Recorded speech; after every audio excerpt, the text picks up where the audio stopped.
نحمده ونصلي ونسلم على رسوله الكريم اما بعد فاعوذ بالله من الشیطان الرجیم بسم اللہ الرحمن الرحیم.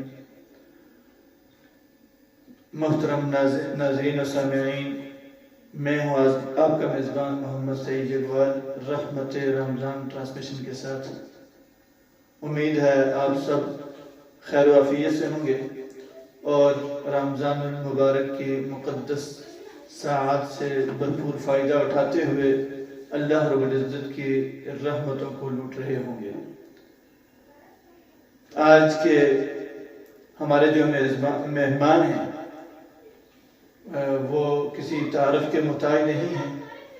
اللہ رب العزت نے ان کو بڑے کام کی وجہ سے بڑے نام سے بھی نوازا ہے اور کشمیر بھر کے اندر، پاکستان بھر کے اندر ان کے جو سفر ہوتے ہیں وہ ختم نبوت کے عنوان پر حضور سرور کونین صلی اللہ علیہ وسلم کی ختم نبوت کو لے کر یہ گلی گلی، نگر نگر، گاؤں گاؤں، بستی بستی یہ سفر کرتے ہیں.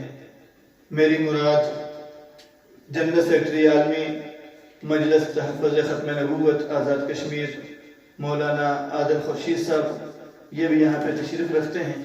میں آپ کو یہاں پہ آمد پر خوش آمدید کہتا ہوں. اور اس کے ساتھ ساتھ کشمیر کے مایہ ناز نعت خواں اور کشمیر کی ایک جاندار آواز مولانا ارسلان ڈار صاحب خوبصورت آواز اور خوبصورت انداز کے مالک ہیں، وہ بھی یہاں پہ تشریف فرما ہیں. ان سے بھی انشاءاللہ ہم نعت یا کلام سماعت فرمائیں گے. اور اس کے ساتھ ساتھ ہمارے ساتھ یہاں پہ تشریف فرما ہیں معاویہ سعید جگوال صاحب جو آج آپ کے سامنے تلاوت قرآن مجید فرقان حمید سے ہمارے قلوب و اذہان کو منور فرمائیں گے.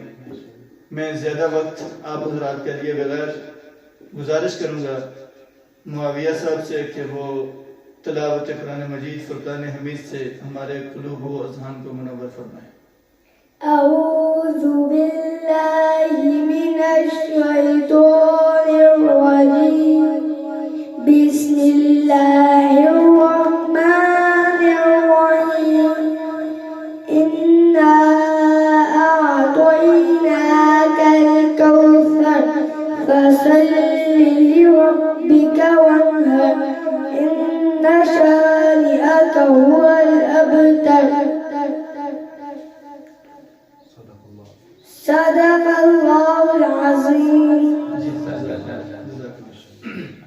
ماشاءاللہ یہ تھے معاویہ سعید جگوال صاحب جو آپ کے سامنے قرآن مجید فرقان حمید کی سورہ کوثر کی تلاوت فرما رہے تھے. اب میں ملتمس ہوں جناب حافظ ارسلان ڈار صاحب سے کہ آپ سب سے پہلے ہمیں حمدیہ کلام سنائیں اور اس کے بعد ہم مولانا کی طرف آئیں گے اور پھر دوبارہ سے ان سے ہم نعتیہ کلام بھی سماعت فرمائیں گے. بسم اللہ الرحمن الرحیم. سب سے پہلے میں السعید ساؤنڈ کے جو سینئر ہیں بھائی سعید جگوال صاحب جو ہمارے میزبان بھی ہیں اس پروگرام کے، ان کو مبارکباد بھی پیش کروں گا کہ آپ نے ماشاءاللہ ایک اچھا پلیٹ فارم جاری کیا کہ دن بدن نئے مہمان جو ناظرین ہیں ان کو آپ ان کے سامنے لا رہے ہیں، گفتگو فرما رہے ہیں. اللہ رب العزت ہم سب کا یہاں پر آنا، بیٹھنا، سننا، سنانا سب کا قبول و منظور فرمائے. میں ایک حمد باری تعالیٰ سے اپنی حاضری کا آغاز کروں گا. لکھتے ہیں شاید کہ ساری دنیا کو چلاتا ہے خدا، ساری دنیا کو چلاتا ہے خدا، ساری دنیا کو چلاتا ہے خدا.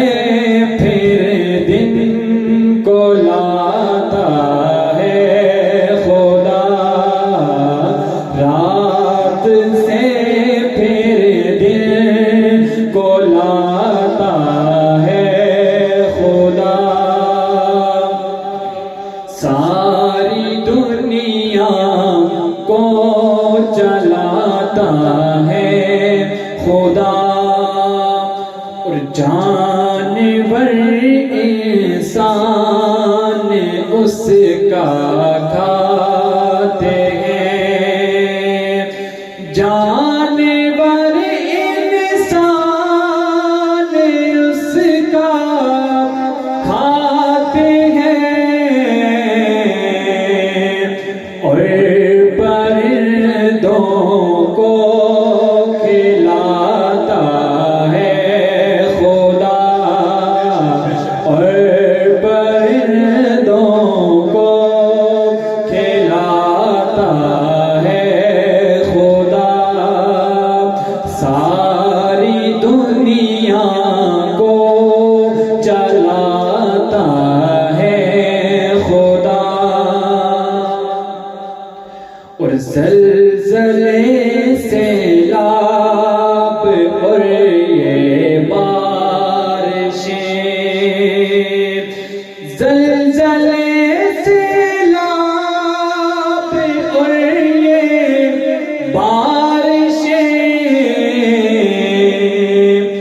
سب اپنی طاقت بھی دکھاتا ہے خدا، اپنی طاقت بھی دکھاتا ہے خدا، ساری دنیا کو چلاتا ہے خدا۔ ماشاءاللہ بہت ہی خوبصورت انداز میں کلام پیش کر رہے تھے محمد اسلان ڈار صاحب، اور اب میں مولانا کی طرف آؤں گا۔ سب سے پہلے حضرت میں آپ کو یہاں پہ آمد پہ خوش آمدید کہتا ہوں، اور ختم نبوت کا جو عالم لے کر آپ پاکستان بھر میں، کشمیر بھر میں جو گھومتے ہیں، یہ یقیناً بہت بڑی سعادت کی بات ہے، اور اس پر بھی ہم آپ کو خراج تحسین پیش کرتے ہیں۔ اور اس کے ساتھ ساتھ آپ ہمارے جو معزز ناظرین ہیں ان کو ہم نے جو پلیٹ فارم جو شروع کیا ہے رحمت رمضان ٹرانسمیشن کے نام سے، اس کے حوالے سے آپ ان کو بتائیں گے کہ اس کے کیا فوائد ہیں، یا ہمیں یہ کیسا آپ کو لگا دیکھنے میں، اور اس میں ہمیں کیا کچھ مزید بہتری کرنی چاہیے، یا جو ہمارا چل رہا ہے یہ بالکل درست پہ چل رہا ہے، تو اس کے حوالے سے بھی، اور اس کے فوائد جو ہیں وہ بھی ہمیں بتائیں گے اور ہمارے ناظرین کو بھی بتائیں گے۔ بسم اللہ الرحمن الرحیم، نحمدہ و نصلی علی رسول الکریم۔ سب سے پہلے تو میں آپ کا تہ دل سے مشکور ہوں کہ آپ نے اس خوبصورت پروگرام جو رمضان المبارک کا مہینہ، رحمتوں کا مہینہ، برکتوں کا مہینہ، اسی کے نام کی مناسبت سے آپ نے اپنے اس پروگرام کا عنوان دیا ہے، تو میں آپ کا تہ دل سے مشکور ہوں کہ آپ نے اس پلیٹ فارم میں مجھے مدعو کیا، اور اس پلیٹ فارم کے ذریعے سے اپنا پیغام احباب تک پہنچانے کی آپ نے میرے ساتھ مجھے یہاں پر مدعو کیا، تو اس حوالے سے میں آپ کا تہ دل سے مشکور ہوں۔ باقی رہی اس پروگرام کے حوالے سے، میں نے اس کے سابقہ کچھ پروگرامات کو بھی آپ کے پیج پر دیکھا، تو اس کے اندر جو چیز میں نے ایک محسوس کی ہے کہ آج کل کے دور کے اندر یہ وقت کا تقاضا ہے کہ اس قسم کے پروگرامات کا انعقاد کیا جائے، کیونکہ آج کل کے دور کے اندر اس الیکٹرانک میڈیا کے ذریعے سے بہت سارے نام نہاد مذہبی اسکالر جن کا وزن کے ساتھ دور دور تک کچھ لینا دینا نہیں، وہ آ کر عوام کے سامنے دین کی غلط تشریح کر کے عوام کو گمراہ کرنے میں مصروف ہیں۔ تو اس وقت ان حالات کے اندر عوام کے سامنے ایسے پروگرامات کا انعقاد کرنا جس میں وقت کے تقاضوں کو سامنے رکھتے ہوئے اس موقع کی مناسبت سے کچھ پروگرامات کر کے جید علماء کرام کو بلا کر پھر ان کے سامنے صحیح دین کی جو تعبیر اور تشریح ہے وہ عوام تک پہنچانا یہ قابل تحسین ہے۔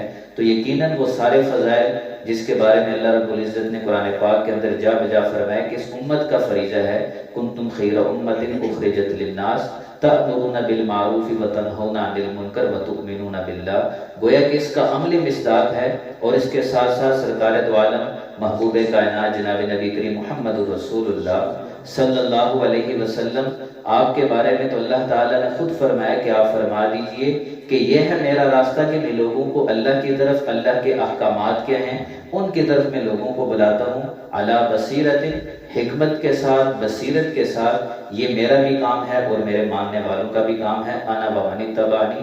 تو گویا کہ میں سمجھتا ہوں کہ رحمت کائنات، رحمت رمضان ٹرانسمیشن کے نام سے جو آپ کا پروگرام ہے، یہ انہی آیات اور انہی احادیث کے نقطہ نظر میں، اسی تناظر میں آپ کا یہ پروگرام ہے۔ اس پروگرام کے انعقاد پر میں آپ کو اور آپ کی پوری ٹیم کو تہ دل سے مبارکباد پیش کرتا ہوں۔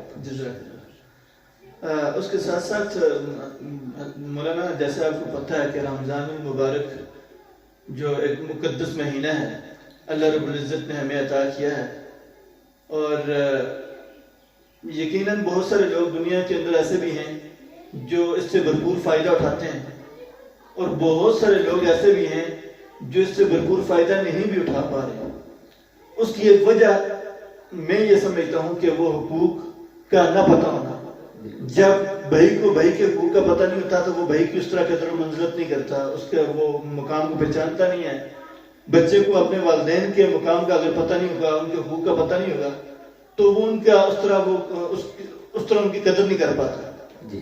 تو یوں ہی رمضان المبارک کے جو مقدس مہینہ ہے، اس کے حوالے سے بھی میں یہ سمجھتا ہوں کہ اس کے حقوق کا بھی اگر کسی کو پتہ نہیں ہوگا تو وہ اس سے بھرپور طور پہ فائدہ نہیں اٹھا سکتا۔ اس کی رحمتوں، اس کی مغفرت اور آخری جو اشرا ہے اس کا جہنم سے چھٹکارے کا، تو یہ رحمت کو سمیٹتے ہوئے مغفرت حاصل کر کے پھر جہنم سے چھٹکارا تبھی حاصل کیا جا سکتا ہے جب اس کے حقوق کا پتہ ہو۔ تو رمضان المبارک کے حقوق کے بارے میں آپ ہمارے ناظرین کو کچھ بتائیں کہ رمضان المبارک کے حقوق ہیں کیا؟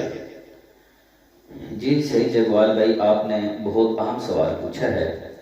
دیکھیں، ایک ہوتا ہے حقوق اور دوسرے ہوتے ہیں احسانات، اور حقوق کی ادائیگی یہ احسانات پر مقدم ہوتی ہے۔ آپ کے ذمہ کچھ چیزیں واجب ہیں، وہ آپ نے ہر حال میں کرنی ہی کرنی ہیں۔ اس کے علاوہ کچھ چیزیں ایسی ہیں جو آپ کے ذمہ لازم نہیں ہیں، لیکن اگر آپ وہ کریں گے تو آپ کی طرف سے وہ احسان شمار ہوگا۔ اس کو ایک مثال کے ساتھ میں سمجھانے کی کوشش کروں گا کہ جیسے ہم کھانا کھانے کے لیے کسی مہمان کو بلاتے ہیں کہ آپ ہمارے پاس تشریف لائیں، میرے پاس آپ نے کھانا کھانا ہے۔ اب کھانا کھانے کے لیے جب اس کو ہم بلاتے ہیں تو کھانے میں اصل اور بنیادی چیز وہ روٹی اور سالن کا ہونا ہے، اس کے ساتھ اچار ہو گیا، اس کے ساتھ چٹنی ہو گئی، اس کے ساتھ میٹھا ہو گیا، یہ جتنی بھی چیزیں ہیں یہ زائد چیزیں ہیں۔ اب اگر آپ مہمان کو تو بلائیں کھانے پر اور اس کے سامنے اچار بھی ہو، چٹنی بھی ہو، باقی ساری چیزیں بھی لوازمات ہوں، لیکن نہ روٹی ہے، نہ سالن ہے، نہ چاول ہے، کچھ اور چیز ان میں سے کھانے والی چیز نہیں، تو وہ یقیناً آپ سے سوال کرے گا اس میں کیا کھاؤں؟ اس میں کھانے کی چیزیں تو نہیں، یہ تو ساری لگانے کی ہیں۔ بالکل اسی طریقے سے رمضان المبارک کے بھی کچھ حقوق ہیں، باقی کچھ چیزیں زوائد ہیں، احسانات ہیں۔ اگر رمضان المبارک کے حقوق کی ادائیگی ہم صحیح طریقے سے کریں گے، اس کے ساتھ اگر ہم احسانات بھی کر رہے ہیں، مزید ہم نیکیاں کر رہے ہیں، وہ زائد چیزیں ہوں گی۔ اگر وہ نہیں کریں گے تو اس سے ہمارے بارے میں، اس سے کو متعلق ہم سے پوچھ نہیں ہوگی، جو پوچھ ہوگی وہ ہم سے حقوق کے بارے میں ہوگی۔ تو رمضان المبارک کے حقوق کو ہم 3 حصوں میں تقسیم کر سکتے ہیں۔ اب ہم دیکھتے ہیں کہ دن کا جو دورانیہ ہے، 24 گھنٹے کا دورانیہ، اس کا ایک حصہ دن کا ہے، دوسرا حصہ رات کا ہے، اور ان دونوں کو جمع کریں تو 24 گھنٹے کا جو دورانیہ ہے۔ تو اسی طریقے سے یہ 3 حصے ہیں، تو رمضان المبارک کے حقوق بھی اگر ان کا خلاصہ اور نچوڑ نکالا جائے یہ 3 ہی چیزیں بنتی ہیں۔ ایک اس کا حق ہے جو دن کے متعلق ہے، دوسرا اس کا حق ہے جو رات کے متعلق ہے، اور تیسرا اس کا حق ہے جو 24 گھنٹے کی زندگی سے اس کا تعلق ہے۔ جو دن کے متعلق اس کا حق ہے اس کے بارے میں تو اللہ رب العزت نے قرآن پاک کے اندر ارشاد فرمایا، فمن شہد منکم الشہر فلیصمہ، کہ جو کوئی تم میں سے رمضان المبارک کا مہینہ پائے تو اس کو لیے چاہیے، اس کے لیے لازم ہے کہ اس کے دن کا روزہ رکھے۔ تو رمضان المبارک کا پہلا حق دن کا یہ ہے کہ اس کا روزہ رکھا جائے۔ دوسرا حق اس کا کیا ہے کہ رات کے اندر تراویح کا اہتمام کیا جائے۔ پھر آگے اس کے اندر بھی تفصیلات ہیں، آگے اس کے اندر حقوق کے اندر دو چیزیں ہیں، ایک تراویح کی نماز ہے، دوسرا تراویح کے اندر مکمل قرآن پاک کا سننا ہے۔ اس میں بھی بعض اوقات غلطی ہو جاتی ہے، بعض سمجھتے ہیں کہ صرف تراویح کا پڑھنا سنت ہے، اور بعض یہ سمجھتے ہیں کہ صرف قرآن پاک کا ایک مرتبہ مکمل کر لینا ہی سنت ہے۔ تو یہ آگے دو چیزیں ہیں۔ تو دن کا متعلق جو چیز ہے وہ روزہ ہے، جو رات کا حق ہے وہ تراویح ہے، اور جو تیسری چیز ہے جو 24 گھنٹے سے متعلق ہے کہ ان دونوں کے ساتھ ساتھ ہم نے اپنے آپ کو 24 گھنٹے کی زندگی میں اپنے آپ کو گناہوں سے بچانا ہے، ہر قسم کے گناہ۔ اب اس گناہوں کی تفصیلات میں جائیں تو اس کا خلاصہ بھی 4 چیزیں نکلتی ہیں، ایک آنکھ، دوسری زبان، تیسرا کان اور چوتھا پیٹ۔ ان 4 چیزوں کو اگر ہم اس کا خلاصہ نکالیں تو اپنے آپ کو آنکھوں کے گناہوں سے بچانا، اپنے آپ کو زبان کے گناہوں سے بچانا، اپنے آپ کو کانوں کے گناہوں سے بچانا، اور اپنے پیٹ کو حرام لقمے سے بچانا، یہ رمضان المبارک کے بنیادی حقوق ہیں۔ اگر کوئی آدمی ان 3 حقوق کو صحیح طریقے سے رمضان المبارک اس طریقے سے گزار لے تو باقی اگر وہ تہجد کا اہتمام کمزوری کی وجہ سے نہیں بھی کر سکتا، تسبیحات نہیں بھی کر سکتا، زیادہ ذکر و اذکار نہیں بھی کر سکتا، تو کم از کم اس سے ان کے بارے میں پوچھنی ہوگی۔ تو جب اس کا رمضان گناہوں سے پاک اور صاف گزرے گا تو سرکار دو عالم صلی اللہ علیہ وسلم نے فرمایا اذا سلم رمضان سلمت السنہ، کہ جس آدمی کا رمضان گناہوں سے محفوظ گزر گیا تو ایسے آدمی کا پورا سال اللہ پاک اس سے گناہوں سے بچنے کی توفیق عطا فرماتے ہیں۔ ماشاءاللہ، بہت ہی خوبصورت باتیں کی آپ نے رمضان المبارک کے حقوق کے بارے میں۔ یقیناً ہمیں اپنے سے بڑوں کے، اپنے سے چھوٹوں کے زندگی میں ہم کامیاب تبھی ہو سکتے ہیں کہ جب ہمیں ہر ایک کے حقوق کا پتہ ہو، بے شک، چاہے جائے کہ وہ رمضان ہے، چاہے جائے کہ وہ بھائی ہے، چاہے جائے کہ وہ بیوی ہے، چاہے جائے کہ وہ شوہر ہے۔ زندگی میں ہم جب سامنے والے کے حقوق کو جان کر اس کے مطابق اس کے ساتھ وہ سلوک کرنے کی کوشش کریں گے تو کامیابی ہمارا قدم چومے گی انشاءاللہ۔ تو اس کے ساتھ ساتھ رمضان المبارک کا جو مقدس مہینہ ہے، ظاہر ہے ہم خطا کار لوگ ہیں، کمزوری بھی انسان سے ہو جاتی ہے، تو وہ لوگ جو رمضان المبارک کے اندر کوتاہی کر جاتے ہیں، رمضان المبارک کے جو وہ فیوز و برکات کو سمیٹنے کی کوشش نہیں کرتے، یا کوشش تو کرتے ہیں لیکن ان کو پتہ نہیں ہوتا، جیسے کہ سحری کے وقت اذان شروع ہو جاتی ہے، لوگ کھا رہے ہوتے ہیں، اور اسی طرح جو افطاری کے وقت کی جانے والی غلطیاں ہیں جن کی وجہ سے ہمارا جو دن بھر کا روزہ وہ ضائع ہو سکتا ہے، تو اس کے متعلق آپ ذرا ہمیں بتائیں گے۔ جی، یہ بھی بہت اہم سوال آپ نے پوچھا ہے، کیونکہ بعض اوقات یہ ہوتا ہے کہ ایک آدمی کو پہلے حقوق کا پتہ ہی نہیں ہوتا، لیکن وقت گزرنے کے ساتھ جب اس کے سامنے کوئی بات آتی ہے اس کو پتہ چلتا ہے کہ یہ حقوق تھے، اور حقوق کی ادائیگی کے بارے میں تو پوچھ ہوتی ہے۔ تو اب جب اس کو حقوق کے بارے میں پتہ چلے گا، اس کو پتہ چلا تو اب وہ پریشان ہو جاتا ہے، میں نے حقوق تو ادا نہیں کیے، اب اس کی تلافی کی کیا صورت ہوگی؟ تو اللہ رب العزت نے جناب نبی کریم صلی اللہ علیہ وسلم، جن کو بنا کر ہی رحمت للعالمین اللہ رب العزت نے بھیجا ہے، آپ ساری کی ساری کائنات کے لیے رحمت بن کر تشریف لائے ہیں، تو یہ ساری کی ساری چیزوں کو آپ علیہ الصلوۃ والسلام نے اس امت کے لیے ایسا آسان کر دیا ہے کہ عمر کے زندگی کے کسی حصے میں بھی انسان کو اپنی غلطی کا احساس ہو جائے، کیونکہ انسان تو ہے ہی خطا کا پتلا۔ معصوم تو صرف انبیاء کرام علیہ السلام کی ہستیاں ہیں، انبیاء کے علاوہ کوئی بھی معصوم نہیں ہے۔ چنانچہ جناب نبی کریم صلی اللہ علیہ وسلم امام جو ہے خاتم النبیین بھی ہیں، خاتم المرسلین بھی ہیں، خاتم المعصومین بھی ہیں۔ نبوت کا سلسلہ بھی آپ پر ختم، رسالت کا سلسلہ بھی آپ پر ختم، اور معصومیت کا سلسلہ بھی آپ علیہ السلام پر ختم ہو چکا ہے۔ یہاں پر ایک سوال اور آپ سے کرنا چاہوں گا جی، کہ جو آپ صلی اللہ علیہ وسلم کے بعد کسی کو معصوم مانے تو اس کے بارے میں اسلام کیا کہتا ہے؟ جی، اس کی طرف بھی میں آؤں گا انشاءاللہ، آپ نے سوال بھی اتنے ذکر کر دیا تو اس کی طرف بھی انشاءاللہ میں آؤں گا۔ تو ابھی جو بات کر رہا ہوں کہ انسان ہے ہی خطا کا پتلا، انبیاء کے علاوہ کوئی انسان ایسا نہیں جس سے غلطی نہ ہوتی ہو۔ ہاں، صحابہ کرام رضوان اللہ علیہ اجمعین، ان کی ہستیاں تو اللہ رب العزت نے ان کو محفوظ بنایا ہے۔ محفوظ کا مطلب یہ ہے کہ بشری تقاضوں کے مطابق، بشری تقاضوں کے تحت ان سے تربیت کے زمانے کے اندر کسی نہ کسی موقع پر غلطی بھی ہو جائے گی،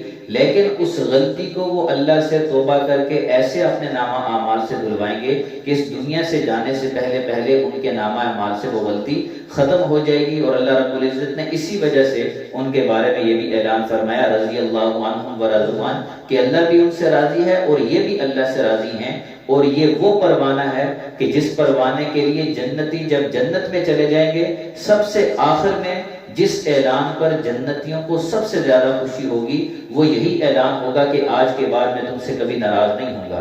تو صحابہ کرام رضوان اللہ علیہ مجمعین کی ہستیاں، ان کو تو اللہ رب العزت نے ان کے بارے میں تو اعلان اللہ نے دنیا کے اندر فرما دیا، تو ان کی شان کا اندازہ لگایا جا سکتا ہے۔ تو انبیاء کرام علیہ الصلوۃ والسلام کے علاوہ کوئی انسان معصوم نہیں ہے، سارے کے سارے خطا کے پتلے ہیں، لیکن کل بنی آدم خطاؤن، سارے کے سارے بنی آدم خطا کار ہیں، لیکن آپ علیہ السلام نے فرمایا کہ بہترین خطا کار وہ ہیں جو خطا کرنے کے بعد اللہ سے توبہ کر کے استغفار کر کے دوبارہ نیکی کی طرف اپنے آپ کو، اپنی زندگی کو ڈالتے ہیں۔ تو بالکل اسی طریقے سے رمضان المبارک کے حقوق کے اندر بہت سارے افراد ہیں، علم نہ ہونے کی وجہ سے احسانات کی طرف تو بہت ہیں، کبھی افطاریاں بھی کروا رہے ہیں، کبھی اور لوگوں کے ساتھ مالوں کی امداد بھی کر رہے ہیں، اور رمضان المبارک کے اندر ان کے دسترخوان وسیع ہو چکے ہیں۔ رمضان المبارک کے اندر انہوں نے تسبیحات کا اہتمام، رات کو کھڑے ہو کر وہ صلاۃ و تسبیح کا بھی اہتمام کرتے ہیں، لیکن عموماً کوتاہی کی وجہ سے ان حقوق کے اندر وہ کمی رہ جاتی ہے۔ تو اس کے لیے بھی آپ علیہ الصلوۃ والسلام نے یہ جو فرمایا تھا کہ رمضان المبارک کا جو مہینہ ہے اس کا پہلا عشرہ رحمت ہے، دوسرا عشرہ مغفرت ہے، اور تیسرا عشرہ جہنم سے چھٹکارے کا ہے۔ اب یہاں پر ہم دیکھیں کہ آپ علیہ السلام نے اس رمضان المبارک کو 3 عشروں کے اندر تقسیم کیا ہے۔ جب ہم اس کو دیکھتے ہیں تو ہمیں انسانوں کے اندر 3 قسم، مسلمانوں میں بھی 3 قسم کے افراد نظر آتے ہیں۔ ایک تو وہ مسلمان ہیں جو نیکوکار ہیں، پورا سال اللہ کی عبادت میں مصروف رہتے ہیں، کوئی گناہ نہیں کرتے، اور اگر بالفرض بشری تقاضوں کے تحت ان سے گناہ ہو بھی جائے فوراً توبہ کر کے استغفار کر کے اپنے گناہ کو دھو لیتے ہیں۔ اور اگر چھوٹے موٹے جو گناہ جس کا انسان کو احساس نہیں، تو ایک نماز کے بعد دوسری نماز جماعت کے ساتھ پڑھی تو اللہ پاک درمیانی وقت کے اندر جتنے صغیرہ گناہ ہوتے ہیں تو ان کو معاف فرما دیتے ہیں۔ تو اسی طریقے سے جب ایک تو وہ طبقہ ہے کہ رمضان کا مہینہ آیا اور وہ آدمی گناہوں سے بالکل پاک اور صاف تھا، دوسرا وہ مسلمان ہیں جن کی زندگی کے اندر گناہ بھی ہیں، نیکیاں بھی ہیں، گناہ کرنے کے بعد توبہ کی توفیق اتنی نہیں ملتی، کبھی یاد آ گیا تو توبہ بھی کر لیتے ہیں۔ تو جب رمضان کا مہینہ آیا تو اس کے نامہ اعمال میں کچھ نیکیاں بھی تھی، اس کے نامہ اعمال میں کچھ گناہ بھی تھے، اب یہ 50-50 تھا۔ تیسرا وہ طبقہ ہے جو پورا سال مسجد کے قریب نہیں آتا، پورا سال دین کے نیکی کے کاموں کی طرف نہیں آتا، صبح سے لے کر شام تک اس کی زندگی گناہوں کے اندر مصروف ہے۔ اب یہ تیسرا طبقہ آیا جس کے بارے میں آیا کہ جب رمضان کا وقت آتا ہے اس کے نامہ اعمال میں گناہ ہی گناہ ہیں، نیکی سرے سے ہے ہی نہیں۔ اب 3 قسم کے افراد تھے، تو اللہ کے نبی صلی اللہ علیہ وسلم نے رمضان کے عشروں کو بھی 3 حصوں میں تقسیم کر دیا۔ فرمایا کہ وہ طبقہ جس کے نامہ اعمال میں نیکیاں ہی نیکیاں تھی، گناہ تھے ہی نہیں، اس کے لیے تو پہلے دن سے ہی رمضان کا چاند نظر نہیں آیا، اس کے لیے رب کی طرف سے رحمتوں کا نزول اور برکات اس کو ملنا شروع ہو جاتی ہیں، چنانچہ یہ برکات سمیٹنا شروع کرتے ہیں۔ اب دوسرا طبقہ جس کے نامہ اعمال میں کچھ نیکیاں تھی، کچھ گناہ تھے، اب جب وہ گناہ اس کے کچھ نامہ اعمال میں تھے، اب رمضان کا مہینہ جیسے ہی آیا، اب رمضان میں تو سرکش شیاطین قید کر دیے جاتے ہیں، تو عموماً انسان شیطان کے قید ہونے کی وجہ سے گناہوں کے قریب نہیں جاتا۔ اب اس نے بد نظری کو چھوڑ دیا، اس نے کانوں کے گناہوں کو چھوڑ دیا اور گانے سننے چھوڑ دیے، اس نے ٹی وی دیکھنا چھوڑ دی، اس نے جھوٹ بولنا چھوڑ دیا، غیبت کرنا چھوڑ دی۔ قرآن پاک کی تلاوت کر رہا ہے تو زبان اس کی قرآن کی تلاوت کے ذریعے سے زبان ثواب میں مصروف ہے، آنکھوں سے قرآن کو دیکھ رہا ہے تو آنکھ بھی ثواب میں مصروف ہیں، کان قرآن کی تلاوت سن رہے ہیں تو وہ بھی ثواب کے اندر مصروف ہیں۔ گویا کہ ایک تو قرآن پڑھنے کی وجہ سے وہ گناہوں سے بھی بچا ہوا ہے، دوسرا اس کے نامہ اعمال میں نیکیاں بھی بڑھ رہی ہیں۔ تو یہ پہلا عشرہ جب اس آدمی نے ایسے گزار دیا تو چنانچہ اس کے نامہ اعمال میں جو گناہ تھوڑے بہت تھے وہ بھی ختم ہو گئے، اب اس کے نامہ اعمال میں صرف نیکیاں ہی نیکیاں ہیں۔ اب دوسرا عشرہ جیسے ہی شروع ہوگا تو اللہ کی طرف سے اعلان ہوتا ہے کہ اس کے لیے تو مغفرت کا اعلان ہو گیا ہے، جو تھوڑے سے گناہ تھے وہ بھی اس نے معاف کروا لیے ہیں۔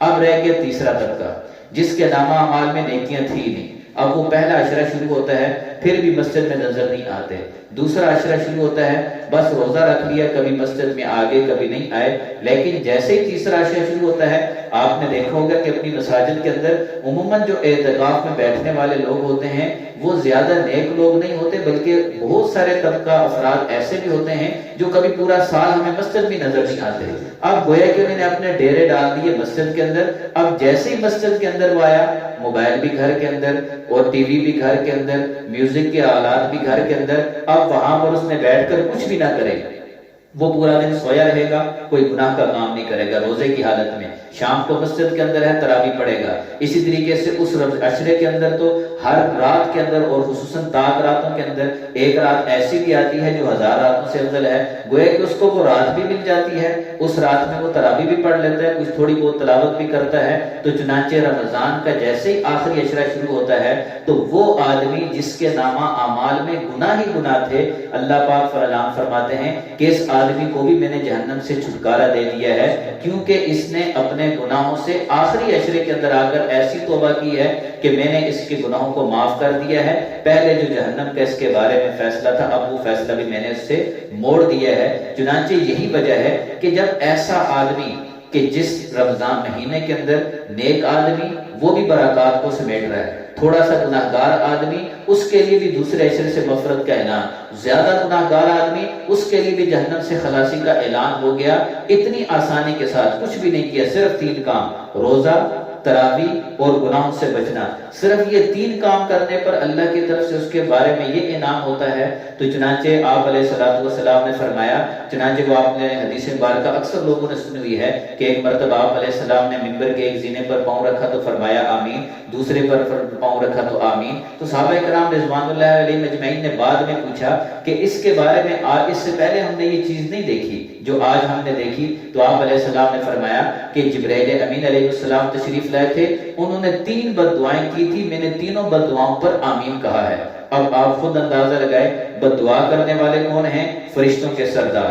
اس بد دعا پر آمین کہنے والے کون ہیں؟ جو انبیاء کے سردار، ساری کائنات کے سردار ہیں، جو سراپا رحمت ہیں، جنہوں نے طائف کے میدان میں آپ پر پتھر برسانے والوں کے لیے بھی بد دعا نہیں فرمائی، مکہ والوں کے لیے بھی بد دعا نہیں فرمائی، اپنے دشمنوں کے لیے بھی بد دعا نہیں فرمائی، لیکن یہاں پر اس موقع پر جب اتنی اللہ کی رحمتوں کا نزول کا سمیٹنے کا وقت ہے، اللہ کی رحمتیں بارشوں کی طرح برس رہی ہیں، اس موقع کے اندر بھی آپ علیہ السلام نے فرمایا کہ جب جبرائیل امین نے بد دعا کی کہ تباہ و برباد ہو جائے وہ شخص جو رمضان کا مہینہ پائے اور اپنی مغفرت نہ کروا سکے، تو میں نے کہا آمین۔ گویا کہ انتہائی دکھ اور افسوس کی بات ہے کہ جو رمضان المبارک کے اس مبارک مہینے کے اندر بھی اس کی جو کمیاں کوتاہیاں رہ گئی، جو رمضان المبارک کے حقوق ہیں، ابھی بھی ہمارے پاس وقت ہے تو ان حقوق کی ادائیگی، جو سابقہ حقوق ہیں وہ تو وقت گزر چکا ہے، اب اس کی تلافی کی آسان صورت یہ ہے کہ اب ہم اس کے اندر بقیہ جو ایام ہیں اس کے اندر ہم مسائل کو سیکھ کر اور مستند علماء کرام کون سے ہیں؟ آسانی کے لیے، کیونکہ دیکھنے والے احباب تو کہاں سے دیکھ رہے ہوں گے، آسانی کے لیے ان کا طریقہ کار یہ ہے کہ آپ کی مسجد کے جو امام صاحب ہیں، جو خطیب صاحب ہیں، آپ ان کے ساتھ جڑ جائیں، کوئی بھی دین کی بات ہو، کوئی بھی مسئلہ ہو، آپ ان سے پوچھیں، ان سے رہنمائی کرنے کے بعد آپ بقیہ ایام گزاریں۔ تو اس عمل کی وجہ سے اگر سابقہ پہلا جو عشرہ ہے اس کے اندر کوئی کمی کوتاہی بھی رہ گئی ہوئی تو اللہ پاک اس کو بھی معاف کر کے آپ کے لیے مغفرت کا اعلان فرما دیں گے۔ اللہ رب العزت رمضان المبارک کی برکات ہم سب کو سمیٹنے کی توفیق عطا فرمائے۔ ماشاءاللہ، بہت ہی خوبصورت انداز میں آپ نے ہماری رہنمائی فرمائی، رمضان المبارک کے مقدس ایام کو کیسے گزارنا ہے اس کا حل بھی بتایا، اور اس کے ساتھ ساتھ جو مزید میں نے آپ سے پوچھا تھا کہ سحری اور افطاری کے اوقات میں جو غلطیاں کی جاتی ہیں تو اس کو جتنا مختصر آپ کر سکتے ہیں کیونکہ ہمارے پاس ٹائم کم ہوگا جی، تو یہ ایک کا 2 غلطیاں سحری اور افطاری کی ٹائم کی، جو تاکہ بہت سارے ہمارے ناظرین ہیں اگر وہ غلطی سے بچ جاتے ہیں تو ان کا پورا دن کا جو بھوکا رہنا ہے جی، تو وہ کسی کام میں آ جائے گا۔ دیکھیں یہ بہت اہم سوال ہے، کیونکہ رمضان المبارک کے اندر اگر سحری ٹھیک نہیں ہے تو جو رمضان کا پہلا حق ہے روزہ وہی ٹھیک نہیں ہوگا، اور اگر افطاری کے اندر کوتاہی ہے تو پھر بھی روزہ خراب ہونے کا اندیشہ ہے۔ تو اس حوالے سے بنیادی جو غلطی عموماً ہوتی ہے کہ سحری کے وقت کے اندر بالکل ہم آخری وقت کا انتظار کرتے ہیں. اور آج کل تو اتنا مسئلہ نہیں ہے، لیکن پھر بھی بعض اوقات گھڑی کا ٹائم آگے پیچھے ہو سکتا ہے، یا پھر ہم مسجد کی اذان کو دیکھتے رہتے ہیں کہ کب سائرن ہوگا، پھر ہم کھانا بند کریں گے. یہ رمضان دوسری دفعہ یہ بھی دیکھا ہم نے کہ اذان شروع ہو جاتی ہے، لوگ اس کے ختم ہونے کا انتظار کرتے ہیں. تو اس کے لوگوں کے ذہن میں یہ بات ہوتی ہے کہ شاید اذان کے ختم ہونے تک سحری کا وقت ہے. یہ بات ذہن میں رہے کہ سحری کا جو وقت ہے وہ اذان سحری کا وقت ختم ہونے کے بعد دی جاتی ہے، کیونکہ اذان ہوتی ہے صبح صادق ہو جانے کے بعد، اور سحری کا وقت صبح صادق ہوتے ہی ختم ہو جاتا ہے. اس لیے یہ بہت بڑی غلطی ہے. اگر کسی نے اذان کے ہوتے ہوئے اس نے سحری کھا رہا تھا تو پورا دن وہ بھوکا پیاسا رہے گا، اس کو کوئی ثواب نہیں ملے گا، اس کا روزہ ہی نہیں ہوگا، کیونکہ اس نے سحری کا وقت ختم ہونے کے بعد اس نے اس کھانا ایک لقمہ یا ایک پانی کا گھونٹ اس نے اپنے حلق سے نیچے اتار لیا تھا. تو اس لیے اس حوالے سے بالکل آسان طریقہ ہے، کیونکہ ہم یہ روزہ انتہائی قیمتی ہے، اس کی انتہائی برکات جو ہم نے سمیٹنی ہے. اس کا آسان طریقہ یہ ہے، ہم یہ جو رات کا آخری چھٹا حصہ ہے، یعنی کہ مغرب سے لے کر طلوع فجر تک، اس کو ہم 6 حصوں میں تقسیم کریں. جو آخری چھٹا حصہ ہے، یعنی کہ اگر 12 گھنٹے کا وقت بنتا ہے مغرب سے لے کر طلوع صادق تک، تو آخری جو 2 گھنٹے ہوں گے وہ سحری کے ہوں گے. اس سحری کی بڑی برکات ہے. آپ علیہ السلام نے فرمایا کہ جو سحری کھاتے ہیں اللہ کی برکت ان پر نازل ہوتی ہے. تو اس لیے اس کا آسان طریقہ یہ ہے کہ اس آخری گھنٹے 2 جو گھنٹے بچتے ہیں، ان آخری 2 گھنٹوں میں ہم آخری وقت میں سحری کھائیں، لیکن اتنی تاخیر سے نہ ہو. کم از کم 5-10 منٹ پہلے ہم اپنی سحری کھانا بند کر دیں اور اس کے ذریعے سے ہم روزہ رکھ دیں.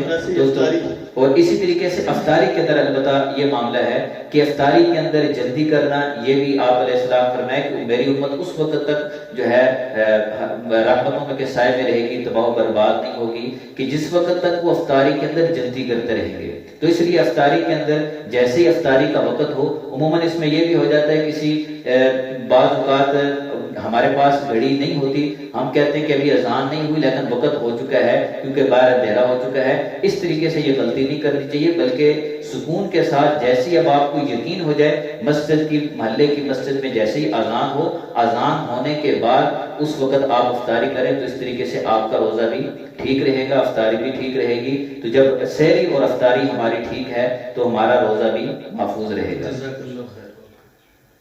اب میں مولانا اسلام ڈار صاحب کی طرف آؤں گا کہ حضرت آپ ہمیں نعتیہ کلام سنا دیں. بسم اللہ الرحمن الرحیم.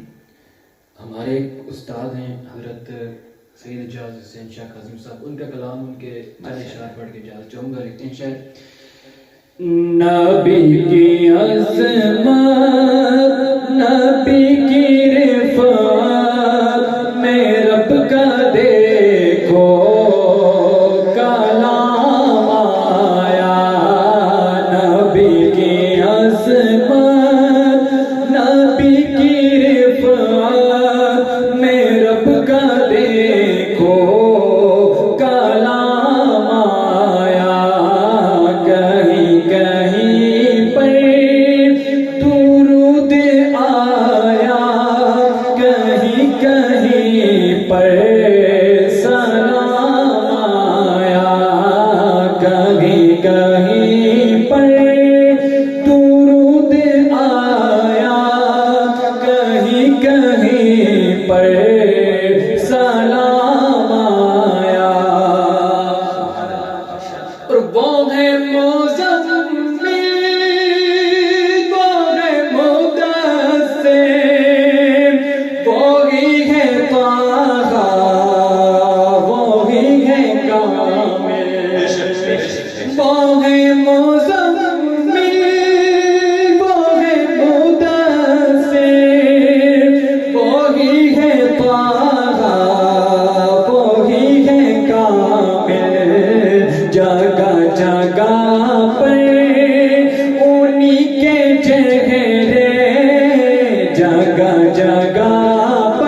کلام پیش کیا.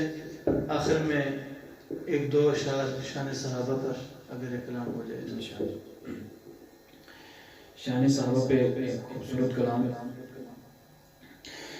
خیر الورا محمد خیر الامم صحابہ. خیر الورا محمد خیر الامم صحابہ. رشک ملائکہ تھے فخر حرم صحابہ. خیر الورا محمد خیر الامم صحابہ. رشک ملائکہ تھے فخر حرم صحابہ.